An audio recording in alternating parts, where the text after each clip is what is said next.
Welcome to Scanner School to session 164 of the podcast. Today's podcast is sponsored by our brand new training course, The Ultimate Beginner's Guide to Software-Defined Radios. Everything to know to get started with SDR in an afternoon. Our simple step-by-step course will show you how to set up a brand new SDR, install the drivers on your computer, and have you listening to local stations in just a few hours. This course is free and is available at courses.scannerschool.com. And if you want to know more about software-defined radios, you can check out our upcoming webinar, which will be all about software-defined radios. You can sign up for our free webinar at scannerschool.com/webinar. All notes from today's podcast can be found on our website at scannerschool.com/session 164. Before we start this week's podcast, I'd like to take a moment to thank our Patreon supporters. Patreon is a month-to-month sponsorship platform. We have 3 different support tiers, each with different benefits. But the most valuable tier is our $5 a month tier. This equates to sponsoring the podcast for about $1 per episode. Now, not only do our $5 Patreon supporters receive the podcast early, but they also receive a commercial-free version of the podcast delivered directly to their podcast player. Some may say that the included Squelchy sticker pack that is mailed to your home is the best benefit of the $5 level, but I think it's the community or the club that is growing at this level. You see, we meet once a month on Zoom and we have a roundtable discussion about scanning, ask questions, offer advice. Some of the members are answering other people's questions, and we just talk with our fellow Scanner School classmates. This is an exclusive group for our $5 Patreon members. Now, again, if all this wasn't enough at that level, you'll also receive discounts to upcoming Scanner School courses and offerings. Now, you can help support Scanner School by going to www.scannerschool.com/Patreon or www.scannerschool.com/support. Now, I'd like to thank all of our Patreon supporters at all levels, and they are Blurpy Benner, Brian King, Buzz Gold, Chris Paris, Craig Harper, Dan, Ed Walsh, Eddie K, Edward Bramlett, Glenn Bryden, Guy Lee, James Felling, James Peruta, Jeff Block, Jenny Taylor, Jim Heinrich, John Goldenberg, Ken Newberry, Kenneth Fowler, Kevin Zwicky, Lenny Bauer, Les Stevenson, Mark Beebe, Michael Kroger, Paul Teal, Raymond Hill, Richard Armstrong, Robert Kassler, Ronnie Bach, Sal Marandola, Tim Mazza, Todd Glendy, and William Arcan. Now let's start the podcast. Welcome to the Scanner School, a podcast dedicated to the scanner radio hobby. Class is about to begin. Here is your host, Phil Lichtenberger. Welcome to Scanner School. This podcast is here to teach you everything you need to know about the scanner radio hobby. My name is Phil Lichtenberger, and my amateur radio call sign is W2LIE. Today's podcast, again, is sponsored by our Patreon supporters. I want to thank you all for your continued support, and also my online company, East Coast Pagers, your emergency alerting specialist, eastcoastpagers.com. We want to remind you to please click the subscribe button in your podcast player so you don't miss another upcoming episode of the Scanner School podcast. Now, today we're talking with a special guest and a brand new friend of mine, Jeremy Hahn, aka Fuzz the Pi Guy. I've been a fan of Fuzz's YouTube channel for quite some time, and he's got some very interesting SDR projects and also some very cool Raspberry Pi projects. So if you're interested, again, in an SDR, SDRs are basically, they stand for software-defined radios. This means basically your SDR, the hardware. You plug the antenna into one end and you plug the USB port in the other into a computer, and this becomes a receiver. The SDR is basically a tuner that passes all the RF information to the computer, and the computer then analyzes and does things with the signals it's receiving from the SDR. Except in today's case, where instead of using a computer, we are using what's called a Raspberry Pi. Now, the Raspberry Pi was first released in 2012 and has seen several upgrades throughout the years. Now, originally launched as a low-cost computer to help teach computer sciences in schools, it has quickly become the center point of many kits for many hobbyists. Now, from running Minecraft servers to hosting home video libraries, there are applications for many common tasks when it comes to the Raspberry Pi. And it's also a great way to learn about the Linux operating system. Now, in the scanner world, we have software out there that plays very nicely with SDRs and the Raspberry Pis, such as GQRX, OP25, and many others that we will talk about on today's podcast. So again, if you're interested in what an SDR is and what you can use it for, I want to remind you, you can sign up for our free webinar, which will be held at the end of February 2021. Scannerschool.com/webinar will have all of the details. And if you're interested in purchasing a Raspberry Pi, please use our Amazon associate link where you can buy a standalone Pi or a kit. This will be at scannerschool.com/Pi. That's P-I. There's no E at the end. Again, scannerschool.com/Pi. So now that you have a basic understanding of what a Raspberry Pi is, hopefully I've whet your appetite for a second helping. So let's jump into this week's podcast interview with our special guest, Fuzz the Pi Guy. Fuzz, I want to thank you so much for joining us here on Scanner School Podcast. Like I said in the interview pre-roll, I am a huge fan of your YouTube channel. Why don't you describe for people listening right now what it is that you do on your YouTube channel? Well, I do several different things, mainly Raspberry Pi stuff. I also do RTL, SDR things, and different Linux distributions also. I've been getting into OP25 a little bit, and I've been doing ADS-B for several years, and obviously ham radio, so a wide variety of different electronic type small computer boards and software and hardware and tearing things apart.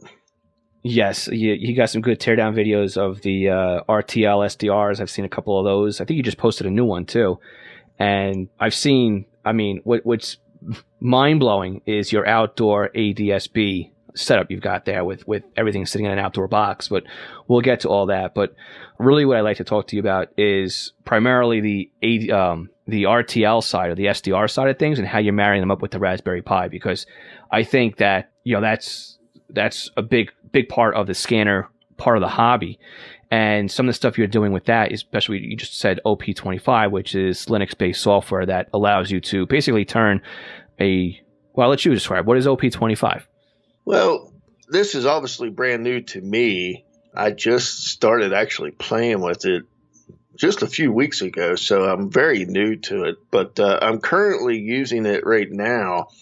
I'm using a Raspberry Pi 3 with a RTL SDR dongle hooked up to a homemade, I guess you could say it's a 2 meter, 70 centimeter antenna that I made to receive my local phase 2 frequencies for the local fire and EMS and so on. So then I upload that to Broadcastify. So, like I said, I'm definitely new to it. So, right. But the trick with OP25 is that it's free software. You're running it on a $35 Raspberry Pi, which by the time you add a case and an SD card, you're looking at like $65, $75 tops. Yeah. And, it don't take much. No, not at all. And then you plug in a $35 RTL SDR, and for about $100, you've got a phase 2 scanner, basically. Yeah, I know they can do OP25, I think does phase 1 and phase 2 and DMR. So there's a wide variety of different platforms, I guess, you can run with it. I haven't got on the DMR side, but it does support it.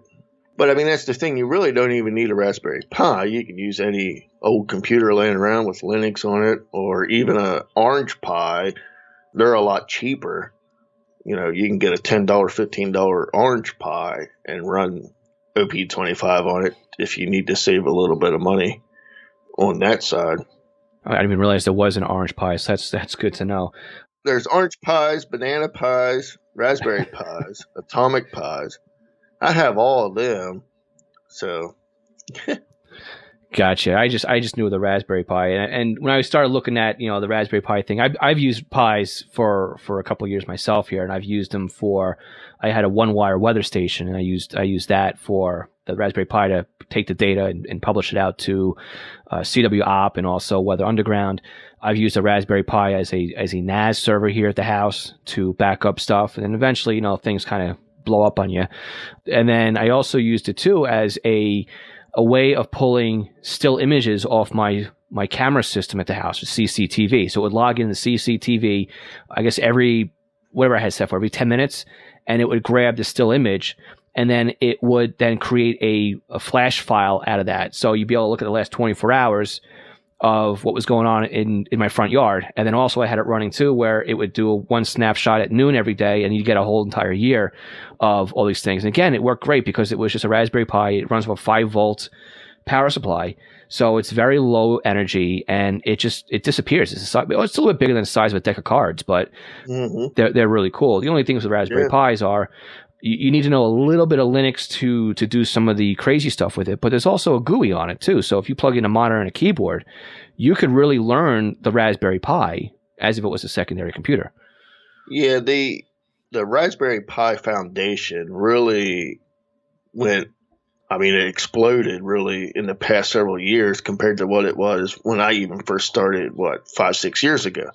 Because my first Pi was, I forget what model it even was, but I bought a RTL also with it, and that's when I started the ADS-B. So, and that's where, then it went from there. But yeah, I didn't have a clue anything about it. So. And then was the ADS-B your first project when it came to the Raspberry Pi and the SDR? Yeah, because I came across FlightAware's website, and I don't know how, but I did, and that's what made me kind of get started in it, and it just evolved from there. So, and that's when you fell down the rabbit hole. Yeah. And it good. The FlightAware website is a really good introduction to using Raspberry Pis and SDRs, because they actually give you the entire image. All you have to do is basically download the image, and the image is basically the operating system and everything else that needs to be delivered to the Raspberry Pi. You save that to your computer's hard drive, no matter what computer you have. They give you the instructions on how to burn that to an SD card, and then you take that SD card out of your computer and you plug it into your Raspberry Pi, and you're basically set up within 15 minutes. So it's a great way to get started with it. And even if you don't know anything about Raspberry Pis beyond that, you'll still be up and running and able to do something with a Raspberry Pi.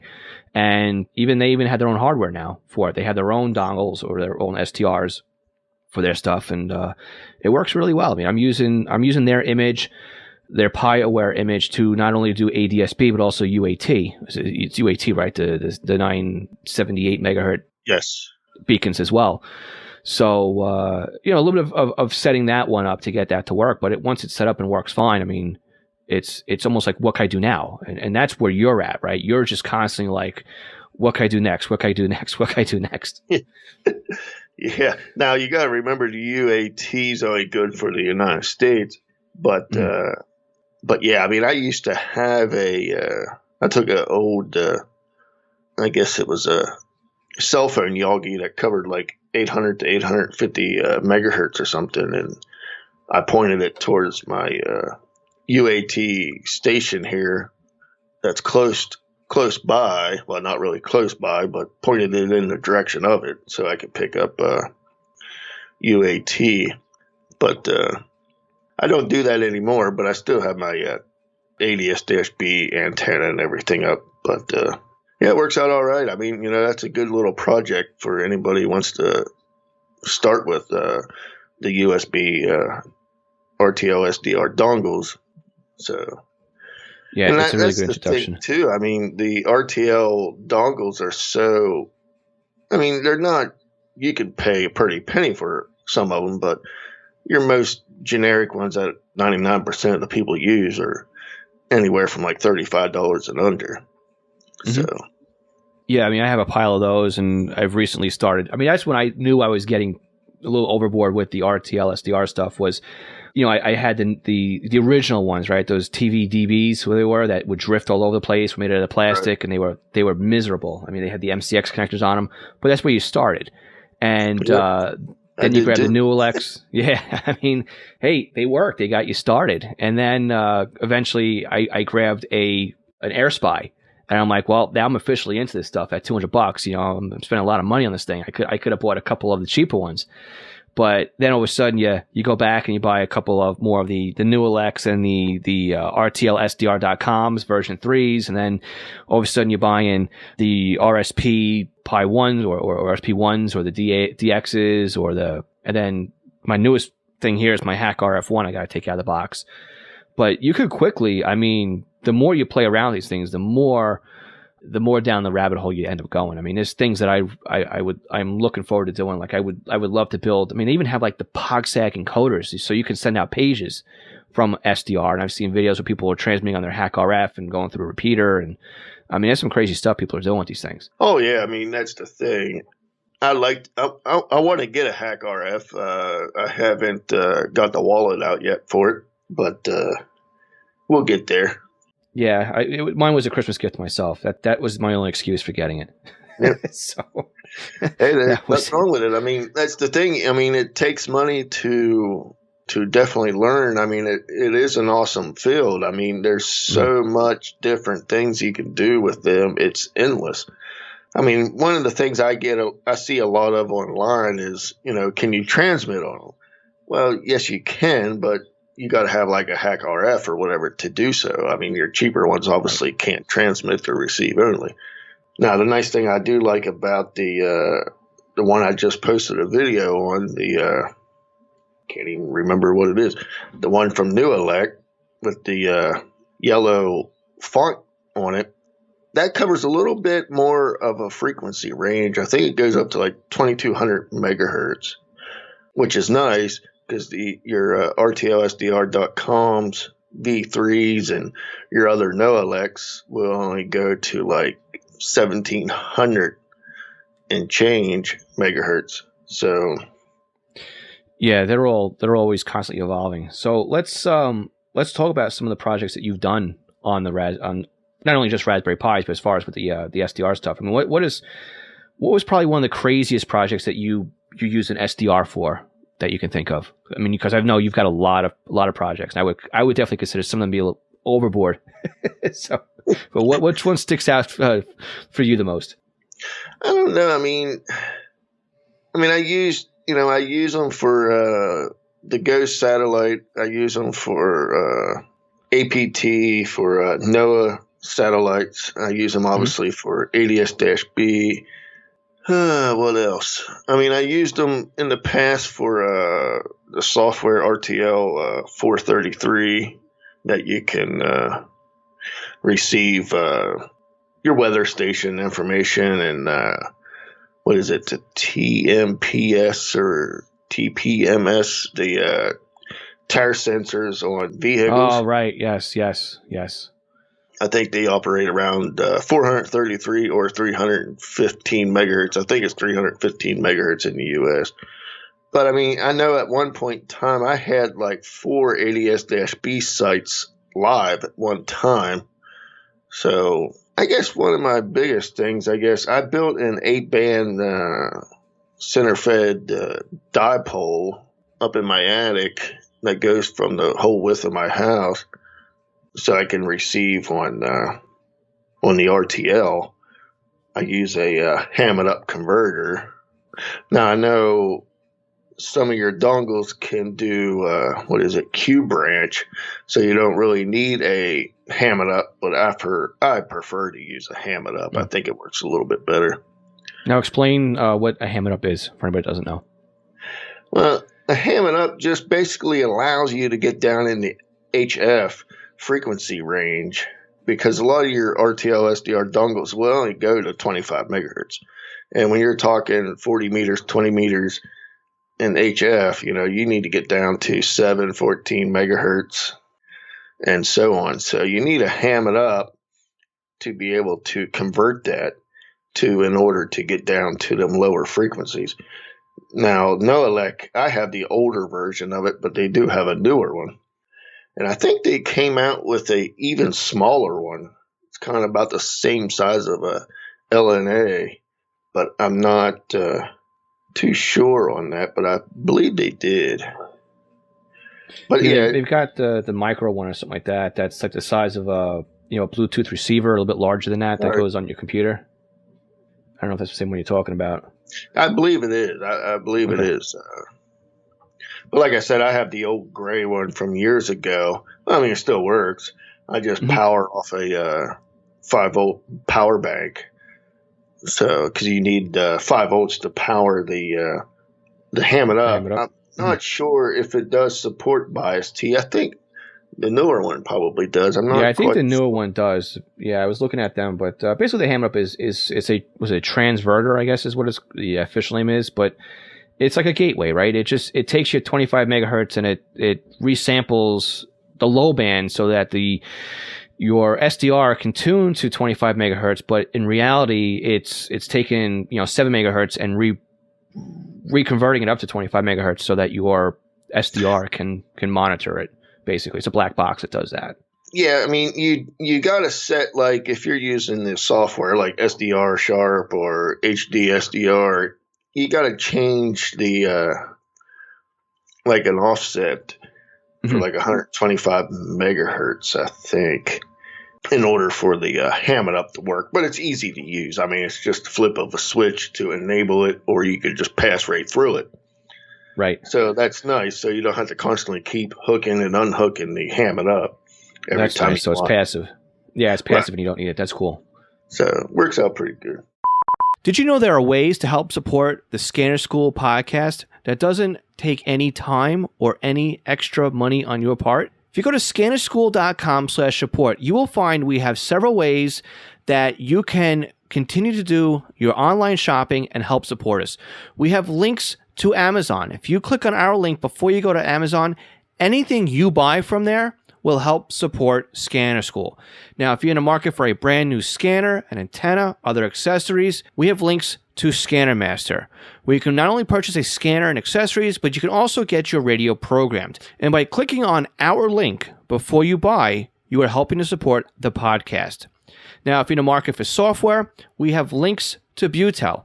And if you want something new to you, we also have links to eBay. Again, just go to scannerschool.com/support before you make your purchases, and you are helping to support Scanner School at no additional cost to you. This session of Scanner School is sponsored by East Coast Pagers. Now, East Coast Pagers is one of my online companies, and we are a Unication, Apollo, and Swiss phone dealers serving the North American market. Now, if you're looking for a personal use pager or one for your department, we can get you a quote at the very best prices. So why does a company like East Coast Pagers support Scanner School? I think that every scanner radio user should at least put one pager in their collection of radios. The reason why is very simple. It frees up your scanner to just do scanning, and then you have one radio that's dedicated to your local fire activity. Now, with a pager, you can have voice storage. You can do tone outs. You can keep it silent. You can go back the next day and listen to what you've missed overnight. It's more than you can do with an out-of-the-box scanner. And with today's pagers having multiple frequencies and even having multiple channels in a scan list, like the Unication G1 can do 8 channels in a scan list. It has 64 memory channels, and out of the box, it comes with 11 minutes of stored voice and a desktop charger. The G2s to G5s, they do P25 Phase 1 and Phase 2 in simulcast environments with stored voice, paging on conventional NP25. Oh, and they're upgradable too to DMR Type 1 and Type 2. They are more rugged than today's consumer-based scanners. And with a pager like a Swiss phone S-Quad, you won't even realize you're wearing one. It'll help keep you informed as to what's going on in your neighborhood. So again, eastcoastpagers.com or contact me directly, phil@eastcoastpagers.com. Do you have a new scanner? You're having problems understanding how it works? Maybe you're new to the entire Home Patrol database of programming and you can't figure out Sentinel.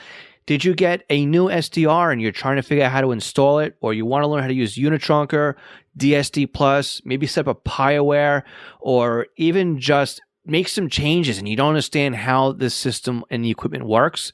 The podcast might be great for you, but maybe you need a little bit more of one-on-one help with setting something up. I'm available to do just that with you with our private tutoring sessions. You can book me online by going to scannerschool.com/consulting for a 1-hour session.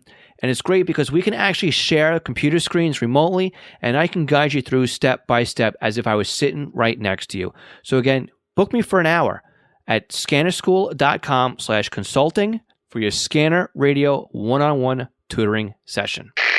National Communications Magazine is your personal library of scanner, CB, GMRS, FRS, MURS, and two-way radio articles written by the best minds in the business over the past 3 decades. Your Natcom personal online access account allows you to download the newest issues of America's Hobby Radio magazine, as well as back issues too. So visit natcommag.com to download your free sample issues and sign up today. That's natcommag.com for National Communications Magazine. So I was asking about your crazy projects because I remember way back, I think, when you were getting started with the YouTube video, you had a video of your outdoor cabinet that you had. And I think you had something like, 4 or 5 ADSB receivers sitting there with plexiglass doors that would open up to separate the 4 Raspberry Pis you had in there. And you had voltage meters in there, voltmeters, and you had fans going, and everything was triggering off of something. So if it got too hot, it would trigger the fans. And I mean, that thing was a massive install. So. Yeah, and actually, that might have been the older one. I'm not sure. I actually had 8 Pis outside at one time. I had 2 boxes in my backyard that held 4 Pis each. And now I moved all them and got rid of the one box and downsized the other one to just to 2 Pis because I decided to change some things up. But yes, at one point in time, I had 8 Pis in 2 different outdoor enclosures and hooked up to like 80 millimeter fans and under to trigger on once it hit a certain temperature and stuff. I mean, it worked out great in the summertime. I mean, that's the thing that I agree with, but I disagree. I see a lot of things online of people saying about their Raspberry Pis are getting hot. I never had one fail yet. I don't live in a desert, obviously, but it gets hot here. And when you have a Pi outside that's in a box and it's still getting kind of direct sunlight, even though it's inside that enclosure, it definitely obviously gets hot. But I never, ever had one fail. So, I mean, they could definitely deal with high temperature for a long period of time. But now the RTLs, I never had a problem with them either, Right. But they definitely get warm, though. And you notice those because you can touch, you'll touch the RTL SDR to take it out of your USB port. And you realize, this thing got hot. Whereas you're not putting your hand on your Raspberry Pi all the time either to say, hey, is this thing hot or not? Because generally it's in a plastic case. So, and then even many of the plastic case kits come with a heatsink that you can drop onto the main CPU on the Raspberry Pi. So, but it is a pretty cool setup. One thing I will say about any Pi, really, if you're talking about a banana, orange, or a Raspberry Pi, I do use heat sinks. I don't that much, but if I put them on in the past, I let them on. But I never use them too much. And why I don't use them is a lot of people might not think about this, but if a lot of my Pis, especially like the ones outside, were all installed vertical. So with that being said, I had this problem in the past. Now, it didn't cause me no issues, but if you mount the Pi vertical and you have a heat sink on there, like I said, I did have this happen. The heat sink obviously gets warm. So it started sliding down onto other components on the Pi. So you're possibly asking for a short or something. So I don't normally use them if I'm mounting a Pi vertical because of that reason.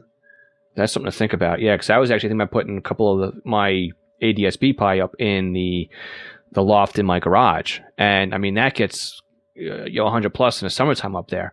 I mean, even in the spring, it gets hot up there. But that's something to think about, if I move the Pi up there. So good point. So you also touched too on the Go satellite, and we haven't talked about that yet here on Scanner School. Do you want to explain what that is and how you've set that up with a Raspberry Pi? Because this is something it's like, this is really cool. What you could do with the Raspberry Pi and an SDR, and you can download the images offline, but to be able to pick this thing up in your own backyard is and this is what a lot of people, I mean, if they don't get started with ADSB, they get started with Goes, because this is something that is it's what's the worst way to say this one? I don't know. It's just magical, I guess, is the way to say this one. So yeah, go ahead and explain what Goes is and how you set one of these things up. Yeah, it costs a little more money, obviously, to get set up. I'm using a Raspberry Pi 3 for it. A 3 or a 4 would definitely be enough. You might be able to get away with the old Pi 2, but you might have problems. Because it does take a little bit of CPU to do it, because you're running 2 terminals at the same time, and it's constantly downloading things. And one of the things I started with, I saved my images to the SD card, but that's kind of a bad thing because you're not going to get a lot of images. So, because it's going to fill your SD card up pretty quick. So I'm actually downloading them to a 320 gig hard drive that's plugged into the USB port on the Pi. Then I use a program called WinSCP to transfer the images off of it. So, and that works out pretty well. But no, I mean, for the Goes, I'm using, like I said, a Raspberry Pi 3. I'm using a Noelec Smart T dongle, the black one that has the bias T in it. Mm-hmm. Then I'm using the SAW filter for Goes, which definitely helps. Then I'm using a 2.4 Wi-Fi parabolic antenna, and I made a modification on it. I added I got videos of it on my website, but I added, what is it, like a 2.5 centimeter piece of PVC in between the dipole of the antenna and the reflector. And that really helped. So, and you got to obviously have it pointing straight at the Goes satellite. Mm-hmm. And the satellite stays still. It doesn't move. So once you're locked in, you're locked in. Right. Right. But you definitely want to make sure you're able to pick it up, depending on what your elevation is and stuff, before you even go out and buy all that stuff, because you might buy it all for nothing. Right. Because for Goes 16, for me, I'm at like 45 degrees. So I'm perfect. It works out great. But for Goes 17, for me, I'm at like 15 degrees. I'm pointing it almost straight into the neighbor's house. Right, so right. I'm probably never going to be able to really pick up 17 full time. Now, I do get some images from Goes 17, but nothing like I probably could if I had a separate one pointing straight at it. But that's not the case for everybody. You might be all right, but yeah, I mean, so it definitely works. You're using the same antenna? You're using the same antenna for 16 and 17, or you have 2 separate antennas? I only have one antenna, and it's pointed to Goes 16. Like I said, I could get another one for 17, but if I'm only at 10, 12, 15 degrees, I'm probably not even going to pick it up. So I'm not even going to try it. Yeah, it's too close to the horizon. Yeah, I mean, like I said, 16 works great for me, and I get plenty of images. I mean, like I said, you can download several megs a day from these all these images. Now, I went into the script and eliminated some channels so I don't get all these unnecessary channels of images that I don't really want. So that definitely saves me some space on the drive. So right. So with a backup though, the Goes it's a NOAA weather satellite. It's stationary in geosynchronous orbit. So basically, when you look at the Weather Channel or something like that, and they have the images of the satellite view of the storms coming in, or those kinds of things, this is where they're getting it from. So you've got a homemade weather setup that, instead of waiting to get the images off of the internet or from your local weather channel or the news channel at 5 o'clock, whatever it is, you're picking up and you're basically saying, no, I don't want this image, but I want this image, and I don't need this one, but I want that one. So what kind of images are you downloading off of the Goes 16 satellite? There's around like 16 different types of images that get downloaded each day. it's kind of hard to explain without actually showing it, but it's like channel 1, 2, 3, 4, 5, 6, 7, 8, 9, 10. And I think it might go to about 16. Then there's like channel 15, then there's channel 15 enhanced. So it's kind of the same image, but maybe a little bit different tweaked, as in the color of it or whatnot. But then there's other channels. I mean, that's the thing. There's a good bit to it. I mean, it is definitely interesting, and I like making time lapses out of them. If I don't have any hiccups with it, I can make a really nice time lapse. If I'm not missing no images in between. So works out really good. I mean, it can be a pain to set up, that's for sure, because you gotta have your VIT number within probably at least 400 and under. And one thing I noticed in the summertime, my number goes up. So I guess with things warming up, my dongle, my SAW filter, I guess with the heat and temperature, it makes my receive number go up. So I get errors on it, then it won't download. Right. So in the wintertime, it's perfect because, like I said, all this stuff's outside. So, yep. And that's the beauty of it, though. It's like so you got your antenna, and instead of running the antenna into the house, by the time you'd run that into the house, you would lose the signal. So you've got the antenna, and then in the antenna you've got the preamp, right? Or you got the SAW filter, and then after that you've got the RTL SDR, and then that then goes into your Raspberry Pi, which could be anywhere, but you've got it still as close as you can to that, I guess. So either in the outdoor enclosure or somewhere close. But yeah, I mean, the whole radio head setup goes basically at the antenna. And that's the beauty of the RTL SDRs, is that now with the RTL or the SDR sitting directly at the feed horn or at the antenna, you've got very minimal loss between what's coming to the antenna and into the radio. And that's exactly what you want when you have something like this. Yeah, my coax run from the antenna to the RTL is only about 5 feet. Mm-hmm. So, and I'm just using regular RG6 TV cable. Oh, you're just using just TV cable. Okay. I just use quad shield, and works fine. Yeah, I mean that's rated for those frequencies anyway. So. Right. Yeah, it's like 1791 megahertz or something like that, I believe. Because in the past, I actually had a extended USB going from the Pi to my RTL, which was only about 1.5 foot, if that, length of coax, because I just connected it straight to the pigtail coming off the antenna. But I was having some issues and stuff with it, so I was like, well, let's run a piece of coax and we'll see what happens. And, it still works fine. So actually, it might have helped me a little bit with my numbers, because I was getting possibly a little less interference with where it is. Because the thing I've noticed, at least in my setup, that when it comes to goes, it is hard to get it lined up. But like you said, once it's lined up, you're fine.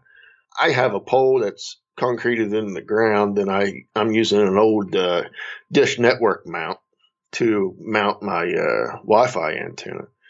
And then I just use that mount to slowly move it to where I need it, and bolted it down.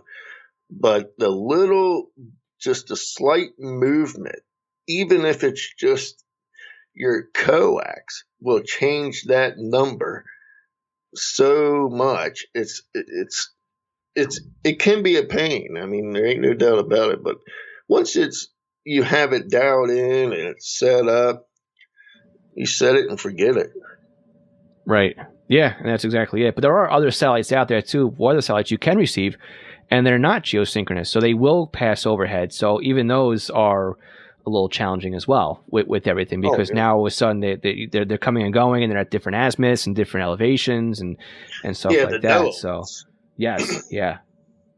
You can use I built 2 homemade QFH antennas for NOAA out of 3/8 soft copper. It works out fine, Mm-hmm. But yeah, them satellites obviously keep orbiting around. So a very low pass, you might not get very good images, but anything probably from at least 40 degrees and up, you should definitely get some decent ones. Yep. And again, too, it's if the weather satellites aren't your thing, then obviously you can listen to ISS as it passes overhead if they're transmitting, or they do SSTV, which is one of my favorite modes to do with them, because you just basically set it and forget it. It's the same deal. You just set it and forget it, and you let the SDR or your computer hardware do all the work for you. And you come back, you've got all these images on your screen. So that's another way of playing around with satellites without actually having to go too crazy with it. And again, for a lot of those passes, I just use my vertical antenna. So I won't get them when they're 75 to 80 or above, but when they're out towards the horizon, like 25 degrees or more, I typically have a good pass with them.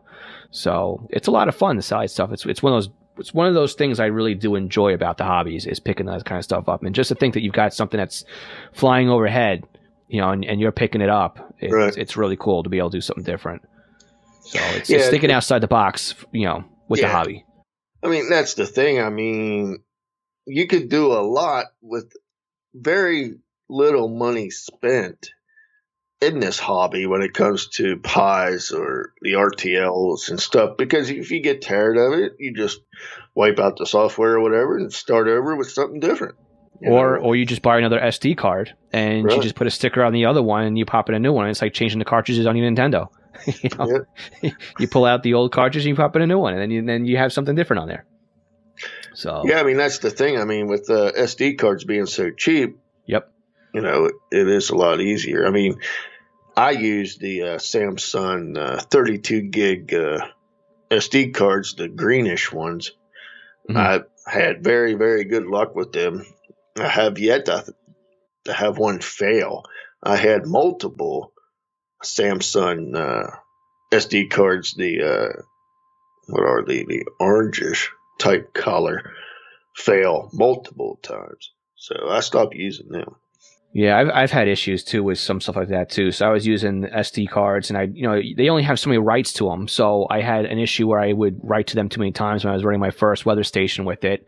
And then when I set my NAS server up, I wanted to avoid that. So I moved, basically it was just a boot sequence on the SD card, and then everything else got moved over to the external hard drive. Mm-hmm. And then the thing with that was that hard drive failed. It completely just went toes up on me.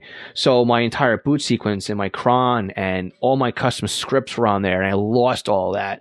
And it's like, so I really want to start over again. But then you do, you dust yourself off and you do something else with it. And then I eventually had something else on a Pi fail. So it's like, well, now I know to take the image and back up the image, which you can do. You can just back the image up of the card up, and you can archive that image on your other computer's hard drive. This way, if you do get a failure, you just put another SD card in, you copy the image over, and then you pop it back in the Raspberry Pi, and you're back off to the races again. So, and again, too, I mean, the Raspberry Pi, it is intimidating if you first start getting into it, right? Because it is Linux, but there is the GUI on it. But there's so many tutorials out there, and your YouTube channel is, I mean, it's full of guides on how to set up the software and what to look for and how to put these things together. So you've got a great resource there on how anybody who's looking to set up a Raspberry Pi with an SDR. I mean, you've got the channel to go to. Yeah, I mean, it's a work in progress. I mean, I'm slowly getting there, but I just do it for fun. I don't do it to help other people, and because I've been in everybody else's shoes, what's this? What do I do with it? And I mean, I'm still that way, because you still learn things every day.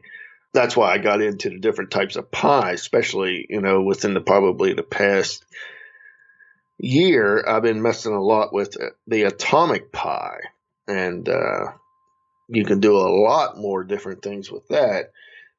Yeah, the support might not be there like the Raspberry Pi. The Raspberry Pi has the best support system out there versus any other Pi. Yep. There's no doubt about it. But the Atomic Pi is a whole nother thing. I mean, it's 64-bit. You can run 64-bit OSs on it. And the nice thing I like about the Atomic Pi, they're $35. Yes, they are bigger than the Raspberry Pi, but they have 16 gig onboard storage. You could also boot from a USB, and you can boot from the SD card slot that's on it.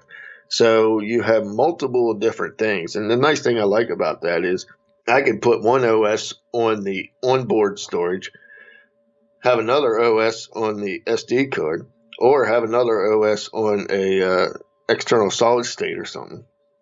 And I can pick and choose which one I want to load because it has a BIOS, and I can pick what, in the BIOS, I could choose what to boot from, just like you can with, any other type of computer. So that's pretty neat that you can take that out in the field or something if you want to make a ham radio go kit or anything to do with RTLs and stuff, and change operating systems on the fly. Right. And again, too, you can simplify this as well. It's just putting, was it GQRX on there, right? And just operate an RTL as it was just a regular receiver.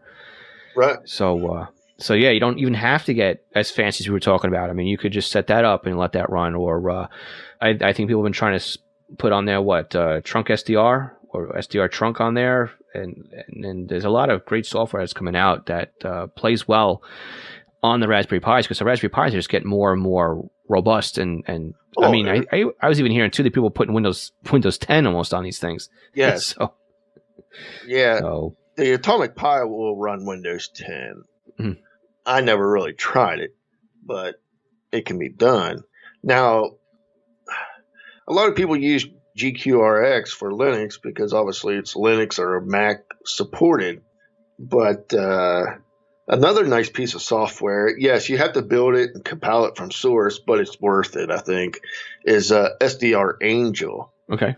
I have a guide on my website that shows, step by step to how to get it up and working for RTL SDR dongles, building it from source and installing the dependencies and everything. But the nice thing about the SDR Angel is it'll work with DMR right out of the box. You don't have to add no plugin. You don't have to really do anything. You just go in and change a few things or whatnot, and bam, you can receive DMR with your RTL, or just anything that your RTL is able to pick up. I mean, SDR Angel's just like SDR or SDR Sharp or GQRX. It's just another GUI-based piece of software, but it is decent that it can support DMR, and stuff right out of the box. Right. And again, too, it's funny you say with compiling, too, because that's the other thing, too, with Linux. A lot of stuff will work with just a couple of, you install it type of deal, but some of it you need dependencies. And you have a Windows world, all those dependencies are installed when you install the program. But with Linux, I mean, a lot of the stuff you've got to do. And I was reading something the other day, some software for the Pi, and I forget which program it was for, but it's like, the guy's like, well, go ahead now and take a break because it's going to be 30 minutes to compile this. And then you come back to it and he goes, okay, now run this command. Okay, now come back because it's going to be another hour and a half. But trust me, it'll be worth it. Just walk away and come back later on. And he goes, okay, it's been an hour and a half. And here we, it's like, it takes a lot of time sometimes to get these things up and running when you have to compile them. I mean, but compiling shouldn't scare anybody. Everything is all mapped out, and people will tell you what to type in order to get these things to do. You're just kind of waiting for the computer, or in this case, the Raspberry Pi, to build the software it needs in order to put the software on you need. So, yeah, I mean, that's the thing. I mean, if you build SDR Angel from source, it will take a while. It'll take maybe up to at least 45 minutes to an hour, depending on what you're running it on, to build it and everything. But it is a nice little piece of software. So, a lot of that falls down to, how much RAM is your Pi or whatever you may run it. And that's the nice thing also about Linux. You can run this on an old crappy laptop that you had from 5 years ago. If it's somewhat decent, it'll run Linux and throw an RTL in it, and there you go. It's a good way to recycle some old computers. It's a really good way to recycle old computers. I've done that myself. Yep. Me too. I have a little 10-inch Asus, I think, or whatever, a little 10-inch laptop, and I did the same thing. I installed Linux on it. Now, I wouldn't run Ubuntu or nothing on it, but maybe like a Xubuntu or there's so many different flavors of Linux. Yeah. And that's where you can get lost as well. I mean, because you tried CentOS and then OpenSUSE, I guess is the way to say that one. And I guess Ubuntu and Mint. I mean, there's a whole bunch of flavors. But if you're just going to do something that requires an SDR receiver, you can pick something that just has a command prompt. And once you load the old DOS days, you just run the software, and then it starts the GUI that it needs. And then you don't need to have all the bells and whistles. So. Yeah, I mean that's the thing. I turned one of my Atomic Pis. I put Linux Mint on it, running on a solid state drive. Then I installed a bunch of ham radio software plus RTL type software on it, so I could just plug that right into the USB, and I got slow scan TV on there and GQRX and whatever else was on there for RTL and other things. But yeah, I mean, it's a nice little hobby to get into. I mean, it don't take up much space. Nope. And, it's very efficient as in electricity. And it doesn't have to eat up your wallet. Yeah. Oh, it can eat up your wallet depending on how. But it doesn't have to. But right. I mean, like you said earlier, you can get up and running something decent for, 100 a quarter. And especially now that, you got the Raspberry Pi that's 4 or 8 gig. Yes. I mean, you can really go to town with it. Yep. And again, too, you could run like you were playing with before, OP25 on there. And you could pretty much, if you can't afford a SDS 100 or SDS 200, the scanner, you can, if you've got an afternoon and you've got some time to kill, and if you're one of these guys that don't mind sometimes banging your head against the wall for a little bit to try and get something to work, not to say you can't get it working, but sometimes you could trip you up. But that's part of the reward on it. You can either spend $600 on a piece of hardware that works out of a box, or you can build it yourself. And if that's something you enjoy doing and you don't mind spending a couple hours or a couple of days to get this thing up and running, you could be rewarded with a very cheap and efficient alternative to that expensive radio. Troubleshooting is the funnest part of all of it. Well, it depends who you are. Some guys just want to work out of the box, and some people like to tinker. So that's where you separate the people, That's the thing with me. I have always been that type of person. Let me try every avenue to get this to work, regardless if it's hardware, software, whatever. And if I go down all avenues and can't get it, fine. But at least I tried. So, and I go out of my way at times with a lot of things to see if I can figure it out. So, but I mean, I've been that type of person. I've always been hands-on and stuff, tearing things apart, putting things together. And, I kind of do that with my job. I do wireless telecommunications. So you and me both. So, it's a lot of hardware and software. Yep. No, I completely get it. So where can people find out a little bit more from you? You said you had a website, so why don't you go ahead and plug that? It's Fuzz the Pi Guy, FUZZTHEPIGUY.tech, TECH. All right. I wanted something a little bit different. You went way different on that one. Yeah, that's a good one though. But we'll definitely put a link to that with the podcast episode. So if someone wants to check it out, FuzzThePiGuy.tech. And where can people find your YouTube channel as well? It's just youtube.com/Fuzz the Pi Guy. Excellent. And we'll link there. Anywhere else they can reach out to you? No, not really. I mean, that's it. I use my Twitter, but I kind of keep that, separated kind of from my website and stuff. But yeah, I mean, my YouTube channel, I try to reply the best I can, as most as I can to comments on it. So Yep, that's where I found you was on your YouTube channel. So like I said, I've been a subscriber for a while. So you do good stuff on there. I really do enjoy your channel. So all right, anything else before we wrap up? No, I don't think. Other than have fun with it, Yeah, that's exactly it. It's a fun part of the hobby. Oh yeah, I mean it's only evolving more. It's only expanding. Yeah, and I've said it before, and I think that we are still just getting started in the SDR journey. I mean, it's been out for years now, but the way things have progressed and the way they're getting easier and the way more and more software is showing up, we are still ground floor when it comes to what's out here with SDRs. Yeah, and that's the thing. The possibilities are endless. I mean, it's amazing. It is. Well, Fuzz, I want to thank you so much for being a guest on this Scanner School episode. Thank you so much. Yeah, thank you. Fuzz, thank you again for spending time and being a part of the Scanner School podcast. I really do appreciate it. And again, if anybody who wants to subscribe to Fuzz's YouTube channel, which is again where I found Fuzz the Pi Guy, you can go to youtube.com/Fuzz the Pi Guy. And again, there's no E in Pi, all right? It's Fuzz the Pi, P-I Guy. You can also check out his website at fuzzthepiguy.tech. Again, it's no E in Pi, fuzzthepiguy.tech. Can't remember that? We'll have links to everywhere that you can find Fuzz in our session notes, scannerschool.com/session164. We'll also put a link to where you can purchase your own Raspberry Pi kit if you want to get started.